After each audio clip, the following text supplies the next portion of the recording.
안녕하세요, 박한양군입니다. 지난번에 태클에 대한 이야기도 잠시 했었습니다만 오늘은 정말 돈 굳는 이야기 좀 해보려고 합니다. 바로 루어 회수기 이야기인데요. 의외로 아직도 이것을 사용하지 않는 분들도 있고 또 소개해달라는 분도 있어서 다뤄보고자 합니다. 저는 하드베이트 낚시를 선호하는 편인데요. 그 이유는 다양한 루어마다 다른 재미가 있기 때문에 더 낚시를 풍성하게 하는 듯한 느낌을 주기 때문인데, 근데 하드베이트를 잘 쓰지 않으시는 분들 혹은 쓰고 싶은데 주저하게 되시는 분들은 공통점이 있죠. 바로 밑걸림입니다.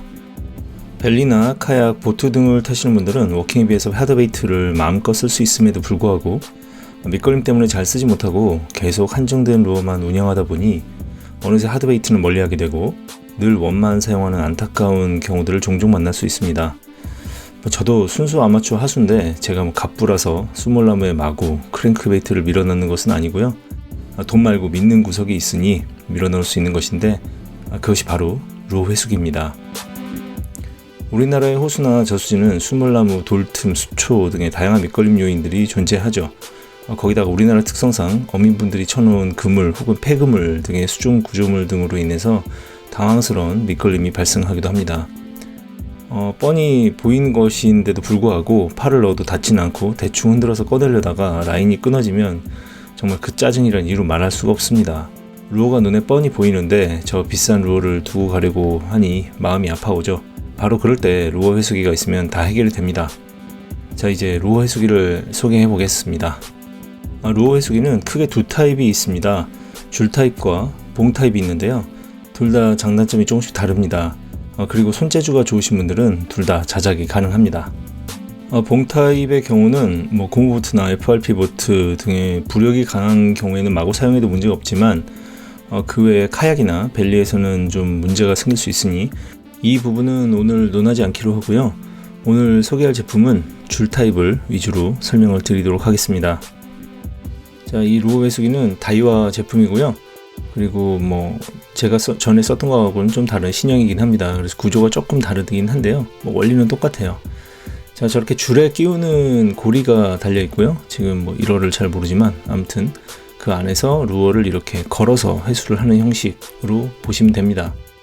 자, 이 제품을 열었을 때 이렇게 생겼고요. 그 안에 저렇게 싱커 비슷한 무게추가 있고 거기 보면 돼지꼬리처럼 저렇게 고리가 있죠. 저 사이에 이제 라인을 끼우게 됩니다.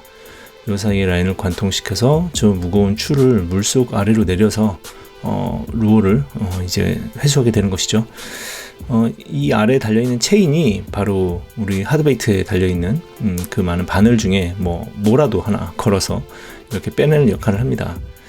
거의 강제 집행이라고 보시면 되고요. 이 그림이 약간 오해가 있을 수도 있어서 미리 말씀을 좀 드렸습니다. 자, 저희 집 앞에 벤치, 여기가 어디냐면 바로 수중 상황이라고 생각을 하고 설명을 드리려고 왔고요. 제가 쓰는 하드베이트 중에서 제일 허접한 하드베이트입니다. 물에 빠져도 잃어도 상관없기 때문에 늘 이걸 먼저 던지다 보니 상처도 많이 나고 고생을 많이 한 녀석이에요. 액션도 안 좋지만 라인은 조금 두꺼운 걸 보여드리려고 썼고요. 일단 예제니까 오늘의 주제는 바로 이 줄 타입의 루어 회수기를 사용하는 방법에 대해서 말씀드리려고 합니다. 보시면 앞서 보신 대로 저렇게 돼지꼬리 사이에다가 라인을 관통시키는 모습부터 다 보여드릴 거고요. 그리고 체인에 루어를 걸어내는 방법, 이 부분을 항상 제가 사용하는 모습만 보여드렸더니 어떻게 사용하는 것인지 원리를 정확히 이해 못하시는 분도 있고 해서 오늘은 한번 가정을 해서 보여드리려고 합니다. 자, 첫 번째 이제 가볍게 걸린 경우인데요. 이런 경우는 보통 루어를 이렇게 물 안에서 이렇게 툭 쳐내는 느낌을 주게 됩니다. 이렇게 툭 쳐서 빠져나오는 형태인데요. 그렇게 많지는 않은 경우이긴 한데 그래도 저렇게 가볍게 걸린 경우에는 돌틈이나 이런 데 가볍게 걸린 경우에 우리는 보통 그 로드를 이렇게 툭툭 치면서 빼내려고 하죠. 보통 이렇게 나오는 경우들이 굉장히 많기는 해요. 하지만 라인의 슬림이라든지 이런 걸 감안하면 판단을 해서 이거 루어 회수기를 써야겠다 싶으면 이제 포인트로 다가가면서 슬랙 라인을 이렇게 감게 됩니다. 그래서 거의 직선상으로 내려온 상태에서 루어 회수기를 이제 꺼내게 되고요. 그리고 라인에 루어 회수기를 끼게 됩니다. 저렇게 가운데를 잡으시고 돼지꼬리 쪽으로 이렇게 돌돌돌돌 말면 라인이 관통을 하게 되죠. 반대쪽도 이렇게 돌돌돌 말면 라인이 관통을 하게 됩니다. 자, 그러면 이렇게 지나갈 수 있게 되고요. 라인을 팽팽하게 당긴 상태에서 루어 쪽으로 루어 해수기를 강력하게 내리면 퉁 빠지게 됩니다. 자, 자세히 보시면 이렇게 퉁 하고 밀어내면서 빠지게 되죠. 이런 경우가 많지는 않은데 그래도 바위 틈이라든지 뭐 이렇게 살짝 걸렸을 때는 쉽게 나오게 되기도 합니다. 자, 두 번째 경우는 강력하게 이제 걸린 경우인데요. 그런 경우는 뭐 이렇게 제대로 된 사용을 할 수밖에 없습니다. 바늘에 제대로 걸어서 쓸 수 있게끔 이렇게 마련된 체인, 이 체인에 바늘을 걸어서 거의 강제 집행을 하게 되는 경우고요. 라인을 괜히 당기다 보면 끊어질 수도 있잖아요. 자, 루어 해수기의 장점 중에 하나는 또 이렇게 라인이 굵다는 것이죠. 튼튼하기도 하기 때문에 강제 집행 형식으로 바늘이 펴져도 빼내게 됩니다. 자, 이렇게 회수를 하다 보면 의외의 것들이 올라오기도 하는데요. 그래도 웬만해서는 다 강제 집행할 수 있는 수준이 됩니다. 자, 사용 방법은 전에 보신 것과 똑같은데요. 가까이 가서 저렇게 루어 해수기를 내려서 퉁퉁 치다 보면 처음에 잘 안 걸릴 수도 있지만 걸리게 되면 힘껏 뽑아내서 회수를 하게 됩니다. 자, 다시 천천히 보시면 잘 안 걸릴 수도 있어요. 처음에 퉁퉁 치다가 잘 안 걸릴 수도 있는데 걸리고 나면 강력하게 강제 회수가 가능하기 때문에 물속에 보이지 않는 장애물들에 대해서도 어느 정도는 두려움 없이 캐스팅할 수 있는 그런 힘을 주게 됩니다. 그렇다고 해서 뻔히 보이는데 무식하게 그냥 막 던질 수는 없는 거고요.